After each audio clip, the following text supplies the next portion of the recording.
Louvado seja o Senhor por esta noite. Estamos juntos novamente, queridos irmãos, querida igreja, para adorarmos ao nosso Pai, bendizermos o nome do Todo-Poderoso neste culto de quarta-feira. Vamos orar ao Deus excelso, bendito e poderoso Pai. Nós te adoramos por esta noite, te glorificamos porque Tu és bom, Tu és misericordioso, justo, verdadeiro, Tu és o Todo-Poderoso. Por isso estamos diante do Senhor, em adoração, em exaltação, invocando o Teu nome, que é o único nome digno de ser adorado, invocado e exaltado. Senhor de poder, esteja conosco nesta noite, neste culto. Nós precisamos do Senhor e te adoramos. Bendizemos o Teu nome, Senhor, em nome de Jesus Cristo. Amém. Querida igreja, convido a que possamos ler Salmo 54.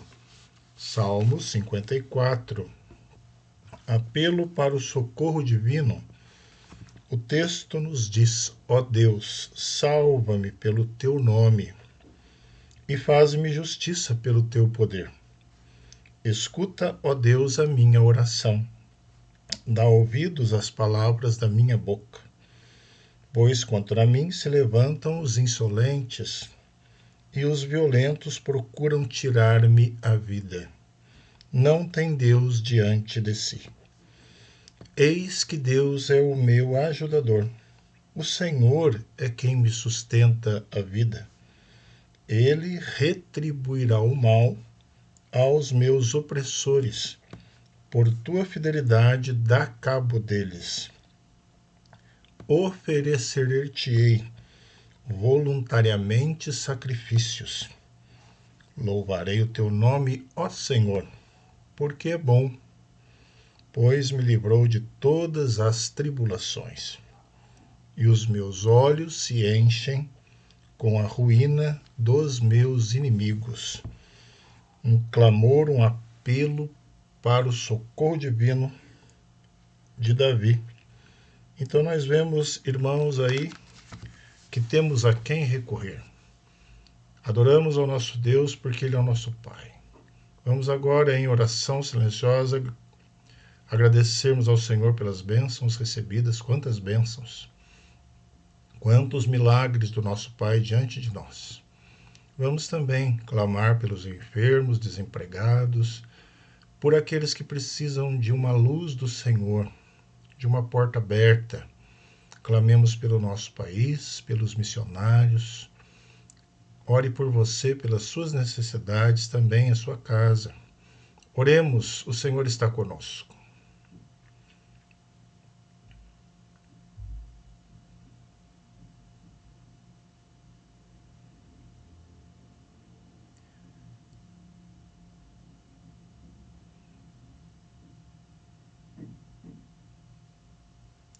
Senhor de grandeza, perdoa, Senhor, os nossos pecados. Somos falhos. Precisamos do perdão do Senhor. Tu és tão grande, nós tão pequenos. Lava-nos no sangue de Cristo, ó Deus. Senhor, nós te adoramos por tudo que o Senhor tem feito por nós. Quantas bênçãos, quantas respostas. Glorificamos o teu nome, Senhor, porque o Senhor tem sido Deus maravilhoso sobre todas as nossas vidas, famílias, todas as crianças, jovens, adultos, anciãos, todos os lares. O Senhor é poderoso. Bendito o teu nome, Senhor, porque até aqui nos ajudou o Senhor. Pai de grandeza, nós entregamos ao teu altar nossos irmãos enfermos. Cura, Senhor, restaura a saúde. Muitos em depressão, ó Deus, muitos internados, entubados, ainda com Covid, tantos com câncer, doenças emocionais, tenha misericórdia. Tantos outros irmãos, crianças sofrendo, Senhor, as agruras das enfermidades. Tu és poderoso, passa as tuas mãos poderosas, curando, restaurando, restabelecendo, restituindo, ó Deus da restituição. Glorificado seja o teu nome, Senhor, porque tu és poderoso. Abra as portas aos desempregados, Senhor. Abençoe os que precisam de trabalho. os que precisam da proteção do Senhor nos campos missionários, servos do Senhor na divulgação do teu evangelho. Visita suas vidas, proteja-os, guarda-os, abençoe o trabalho missionário. Esteja, Senhor, concedendo chuvas de bênçãos sobre essas sementes que são plantadas nas vidas, nas tribos, povos e nações. Conceda graça sobre as tuas igrejas locais, povo do Senhor. Visita as vidas de cada um nas suas individualidades, tantas angústias do coração, orações particulares. Responda, Senhor, e tenha misericórdia. Nós oramos ao único Deus vivo e verdadeiro, Senhor absoluto, sobre céus e terra. Bendito seja o teu nome, ó Deus. Bendizemos o Senhor em nome de Jesus. Amém. Meus irmãos, louvado o Senhor por estarmos aqui juntamente. E nós vamos agora abrir a palavra do Senhor em 2 Crônicas 28.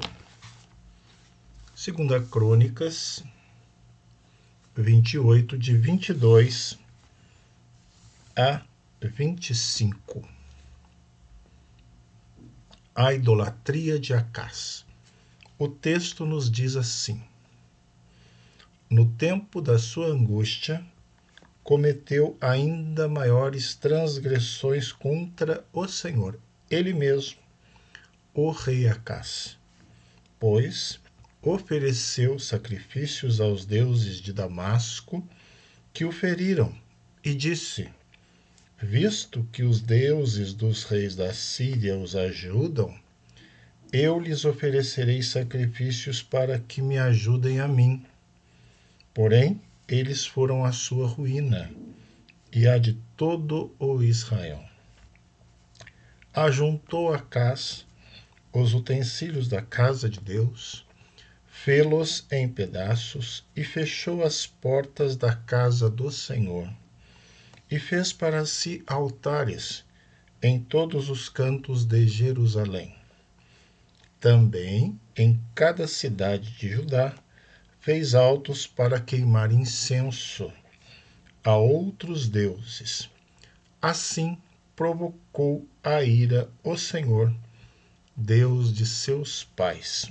Texto, 2 Crônicas 28, de 22 a 25. Clamemos ao Senhor que nos dê a iluminação do Espírito, para que possamos assimilar a palavra santa do Pai. Bendito o teu nome, Senhor, pela luz do Senhor revelada na tua santa palavra. Augusta direção para as nossas vidas. Tenha misericórdia de nós, somos pecadores, desse miserável servo que diante de ti está para compartilhar com a tua igreja as tuas verdades. Tenha misericórdia de nós, perdoa-nos, ajuda-nos, ilumina as nossas mentes para que possamos absorver a tua palavra na prática do Evangelho. Oramos em nome de Jesus. Amém. Meus irmãos, temos um texto diante de nós para uma breve meditação e um estudo que fizemos na escola dominical ainda recentemente. Eu queria repetir esse estudo com os irmãos e irmãs, muito importante para as nossas vidas aqui, neste culto de quarta-feira. E segundo a tradição, foi Esdras o autor das crônicas. O livro foi escrito por quê? Foi escrito em que época? Depois do exílio babilônico. E o cronista ele teve motivações tanto históricas quanto teológicas. Quais as motivações históricas do cronista?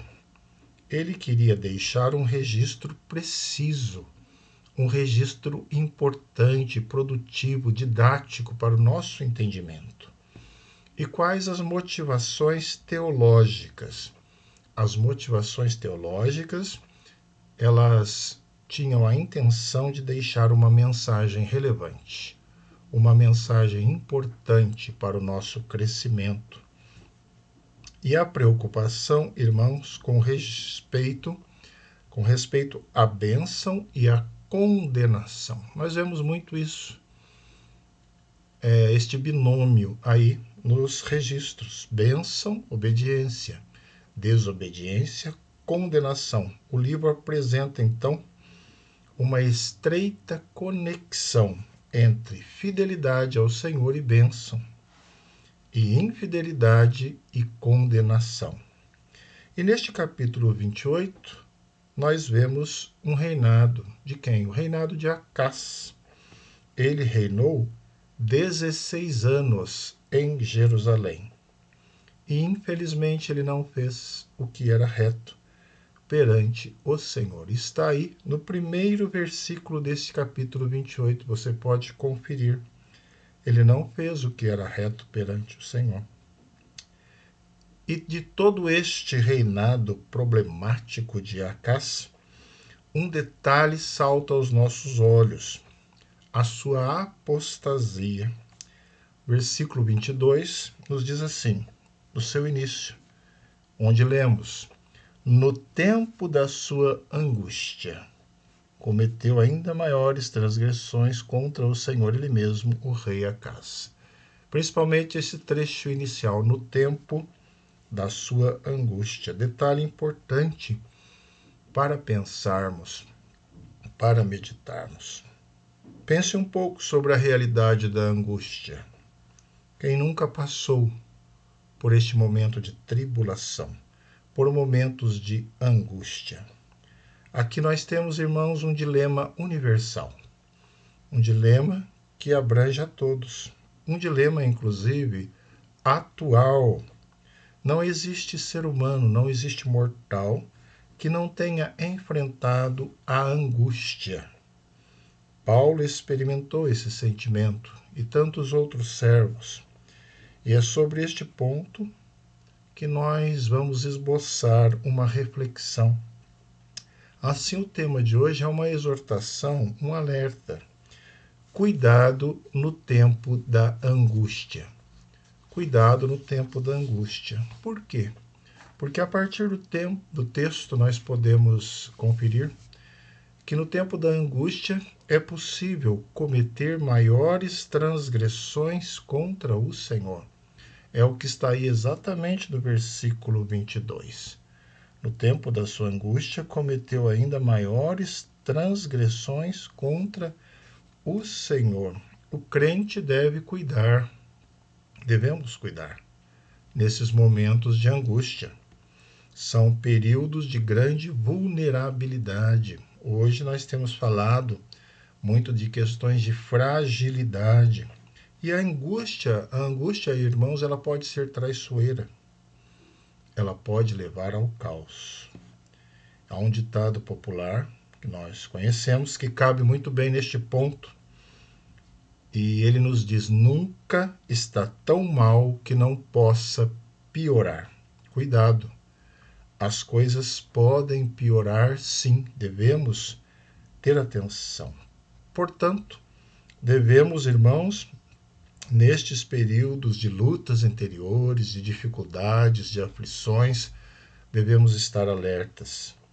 Não vamos permitir que as coisas piorem, Não cometa maiores transgressões. Li certa vez alguém que escreveu o seguinte: não piore as coisas. Muitas vezes, em determinadas situações, nós pensamos: já que está tudo ruim, eu não quero saber. Cuidado, não piore as coisas. Pare por ali. Retorne. Retroceda. Não deixe que as coisas caminhem para uma situação de piora. E as transgressões que cometemos, irmãos, já são grandes. Já são grandes as transgressões que cometemos. Os pecados que cometemos, eles já ofendem muito ao Senhor nosso Deus. Precisamos, então, estar atentos nos períodos de angústia. Nós podemos cair nessa tentação, podemos cair numa tentação terrível e pensarmos assim: já que está tudo arruinado, que piore mais. Que piore mais. O Salmo 42 fala da catadupa, né? fragor das suas catadupas. Catadupa é uma queda d'água de altura considerável, com volume e estrondo. Um abismo chama outro abismo, ao fragor das suas catadupas. E as coisas vão caindo por um profundo, por uma situação difícil, incontrolável. Assim podemos blasfemar, pecar e até apostatar da fé. Dessa forma, irmãos, as coisas más, elas vão se avolumando, elas vão crescendo, elas vão se tornando maiores transgressões. A maldade vai aumentando de tamanho. Quem sabe você está nessa trajetória, nessa trilha, quem sabe eu. Há tempo de parar, há tempo de interromper esse trajeto e há tempo de restauração, de restaurar os procedimentos de restauração diante de Deus. Cuidado, a incredulidade pode tomar conta do seu coração, da sua vida. E finalmente abandonamos tudo, largamos tudo e abandonamos o nosso Pai, abandonamos o nosso Deus. E observe que no versículo 22 é contra o Senhor, cometeu contra o Senhor, está aí, maiores transgressões. São maiores transgressões contra o Senhor. Há endereço. Há endereço. Então, cuidado no tempo da angústia. Podemos cometer maiores transgressões contra o Senhor. Mas, irmãos, irmãs, no tempo da angústia, há um outro risco que o texto nos apresenta, que é buscar ajuda no lugar errado. Buscar ajuda no lugar errado. Vamos olhar novamente o versículo 23. Pois ofereceu sacrifícios aos deuses de Damasco, que o feriram, e disse: visto que os deuses dos reis da Síria os ajudam, eu lhes oferecerei sacrifícios para que me ajudem a mim. Porém, eles foram a sua ruína e a de todo o Israel. Você percebeu bem aí? Visto que os deuses dos reis da Síria os ajudam, eu lhes oferecerei sacrifícios para que me ajudem a mim.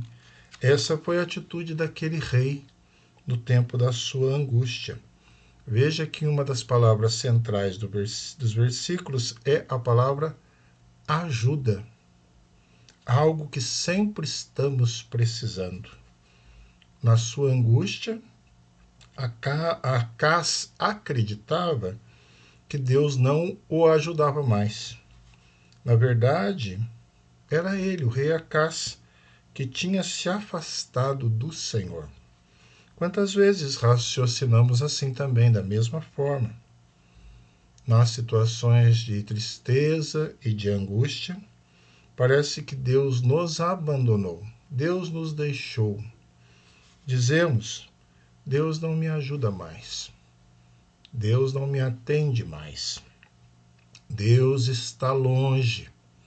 Deus está longe. E olhamos as outras pessoas que servem a outros deuses, e aí vem a inveja, vem aquele sentimento de que os outros deuses as ajudam. Meus irmãos, nós sempre precisamos de ajuda. Isso é uma coisa verdadeira. É uma coisa real. Nós somos frágeis, nós somos necessitados, é verdade, somos dependentes. Sem alguma ajuda, nós certamente pereceremos, principalmente nas situações de angústia, de tristeza, de angústia. Nestes momentos, carecemos urgentemente de ajuda. Precisamos de ajuda. Mas aí é que precisamos vigiar. Nestes momentos de fragilidade, de angústia, precisamos estar atentos. Porque podemos entender que Deus não faz mais aquilo que Ele promete na sua palavra, de Deus ajudador, e Ele nos abandonou, e Ele nos deixou, Deus não nos ajuda mais. E assim nos voltamos para outros deuses ou para o nosso próprio interior e pensamos: não, eu tenho que dar conta, eu tenho que me safar dessa situação, eu tenho que buscar socorro dentro de mim. Nos curvamos a esses deuses de Damasco, esses deuses da Síria, e aí pensamos, esses deuses ajudam os seus seguidores e adoradores. E aí nós passamos a dar maior valor aos ídolos dos inimigos, como nós vemos aqui no texto. Os ídolos dos inimigos. Quem sabe eles também me ajudarão. O final do versículo 23, irmãos, ele nos mostra o resultado dessa troca. O resultado dessa troca é ruína. Está aí no final do versículo 23. É ruína. Sabe quem é o nosso ajudador? É o Senhor. Nós lemos isso no Salmo 54, o primeiro texto que lemos. O Senhor Deus é o nosso ajudador. Confira lá, Salmo 54, versículo 4. Ele é o nosso ajudador. Cuidado, portanto, no tempo da angústia, porque nesse tempo nós podemos buscar ajuda no lugar errado.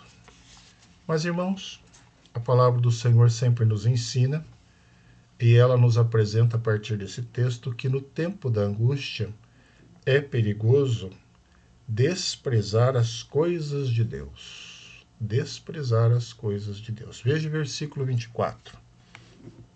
Ajuntou acaso os utensílios da casa de Deus, fê-los em pedaços, e fechou as portas da casa do Senhor. E fez para si altares em todos os cantos de Jerusalém. Ele fez em pedaços os utensílios da casa de Deus. Na sua angústia, Acás passou a desprezar as coisas de Deus. Os utensílios sagrados então foram quebrados. A angústia passou a ser alimentada e ela tornou-se algo violento. Angústia pode gerar desprezo, pode se tornar violenta. Cuidado com a angústia. Será que ela tem te levado também a desprezar as coisas de Deus? Acás destruiu os objetos de culto ao Senhor e nós precisamos aprender com esse fato. A angústia tem sim um grande poder, o que? Destrutivo. Destrutivo. Passamos pela angústia, isso é um fato, todos nós vimos que é um problema universal, todos nós passamos por isso, mas não podemos acalentar, alimentar a angústia. Não podemos, irmãos. Ela pode se tornar um monstro incontrolável. Assim nós podemos passar a desprezar as coisas de Deus. E aí também nós passamos a quebrar, como ele fez. Nós quebramos os nossos votos, nós quebramos as coisas de Deus, quebramos as promessas, quebramos a nossa palavra, nossas alianças, quebramos os pactos, fazemos em pedaços os nossos compromissos. Será que isso já aconteceu com você? Está acontecendo? Momentos de angústia podem gerar o desprezo às coisas de Deus. É interessante percebermos aí no versículo 24 que ele ajuntou os utensílios da casa do Senhor, dando aquele sentimento de desprezo, ajuntar para jogar fora, ajuntar porque não presta mais, ajuntar porque eu não quero mais. Isso, irmãos, é um sentimento muito errado e muito perigoso, principalmente quando se trata da questão das coisas do Senhor. E ele também, o versículo nos diz que ele fechou as portas da casa do Senhor. Está aí. Ele fechou as portas da casa do Senhor. Isso é um fato muito significativo, porque o culto público ali então foi suspenso. E a casa do Senhor, irmãos, nós sabemos, tinha grande importância no Antigo Testamento, significava a presença de Deus. Então, ele privou a nação da fonte de bênçãos, uma desconsideração pela casa de Deus e pelo culto ao Senhor. Será que a sua angústia não tem te levado também a fechar as portas a casa de Deus, a oração, a intimidade com o Senhor? Será que não há uma interrupção no seu relacionamento com Deus gerado pela angústia? Cuidado no tempo da angústia. Nesse tempo nós podemos desprezar as coisas de Deus, como nós vemos aí no versículo 24. Mas um último aspecto, irmãos, que nós vemos no tempo da angústia, o seu perigo, é que nesse tempo nós podemos provocar a ira do Senhor. E aí está no versículo 25. Também cada cidade de Judá fez altos para queimar incenso a outros deuses. Assim provocou a ira o Senhor Deus de seus pais.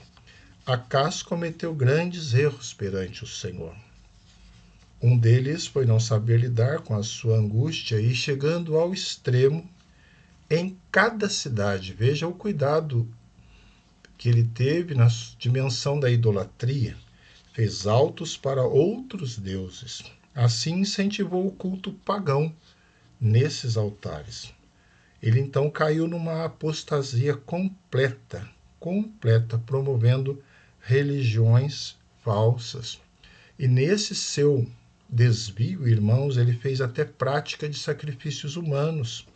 Nós vemos isso aí no versículo 3 deste capítulo. O irmão pode consultar. Também queimou incenso no vale do filho de Inom e queimou os seus próprios filhos. Segundo as abominações dos gentios que o Senhor lançara de diante dos filhos de Israel. Veja a que ponto ele chegou. Deus nos livre e nos ajude no tempo da angústia. Então, nesse seu extremo de abandono ao Deus verdadeiro e se curvar aos deuses dos outros povos, ele não provocou a ira do homem, ou de reis, ou de deuses, mas do Deus verdadeiro, do Deus soberano. A ira de Deus ficou muito potencializada. A ira do Senhor aumentou diante disso que ele fez. Não provoquemos zelos do Senhor. Nós aprendemos isso com Paulo. Acás já vinha de uma vida desregrada e perdeu-se completamente no tempo da sua angústia. Nós vemos o versículo 19, que ele de todo se entregou à transgressão contra o Senhor. Ele de todo se entregou à transgressão contra o Senhor. E nessa sua queda ele conseguiu provocar a ira de Deus. Que nossos atos provoquem não a ira do Senhor, que nossos atos provoquem o afeto de Deus, que nossos atos provoquem a bondade do Senhor. Saibamos que os nossos atos podem provocar a ira do Senhor. Cuidado no tempo da angústia. Nós podemos provocar a ira do Senhor. Meus irmãos, um texto maravilhoso da palavra do Senhor, triste no sentido da vida daquele homem que tinha tudo para exercer um governo abençoado, mas exerceu um governo e um reinado que entristeceu ao Senhor.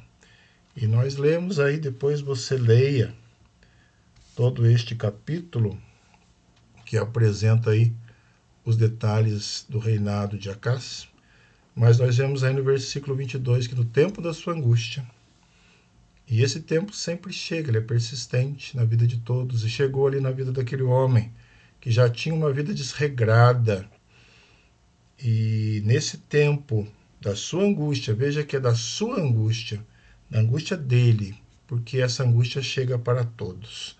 Ele cometeu maiores transgressões contra o Senhor, buscou ajuda no lugar errado. Acás desprezou as coisas de Deus e provocou a ira do Senhor. O profeta Naum tem um recado maravilhoso para nós no tempo da angústia. E Naum, capítulo 1, versículo 7, nos diz: o Senhor é bom, é fortaleza no dia da angústia e conhece os que nele se refugiam. Então, no dia da angústia, quem é a nossa fortaleza? é o Senhor. Que Deus nos abençoe e nos ajude.